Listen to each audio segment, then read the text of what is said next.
ముందుగా ప్రేక్షక దేవులందరికీ నమస్కారం అండి. ఇదిగో నేనైతే మంగాపురం పొలం కాడికి వీడియో తీసుకోబోతున్నాం. అందుకోసం అయితే మేము ఇప్పుడు బస్తాలన్నీ ట్రాక్టర్లు అయితే వేస్తున్నాం ఫ్రెండ్స్.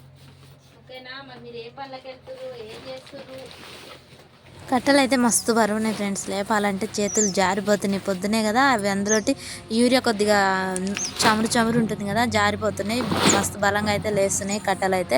ఇక ఈరోజు అయితే మేము 6 కట్టలు మంగపురం పొలానికి జల్లాలి. మొన్న మందు కొట్టినాం, ఆ గడ్డి ఎట్టెట్ట చచ్చిపోయింది ఏంది అనేది ఈరోజు వెళ్ళి చూసి నీళ్ళు పెట్టి యూరియా అయితే చల్లాలి ఫ్రెండ్స్. ఇక మాకు ఇట్లా హాలిడేస్ వచ్చినాయంటే కథ మేము ఇంటికాడ అయితే ఉండేది ఉండదు. హాలిడేస్ వచ్చినాయంటే వచ్చి పని చేయాల్సిందే. మందులు కొట్టుకోవడం, పిండి చల్లటం, ఇంక ఇవి పనులన్నీ ఉంటాయి. ఇక కూలి వాళ్ళని పెట్టుకొని చేయాలంటేనైతే మేము చేయలేం ఫ్రెండ్స్. ఎందుకంటే ఇక కూలీల రేట్లు అసలు మండి పడుతున్నాయి. ఇక మన మధ్యతరగతి వాళ్ళం ఇట్లా కూలీలు ఇచ్చి చేయించుకోవాలంటే అయితే అస్సలు చేయించుకోలేం ఫ్రెండ్స్. కూలీలు పెట్టి చేపిస్తే ఇక మన వ్యవసాయంలో అయితే ఏం మిలగవు ఫ్రెండ్స్, మనమే చేసుకోవాలి.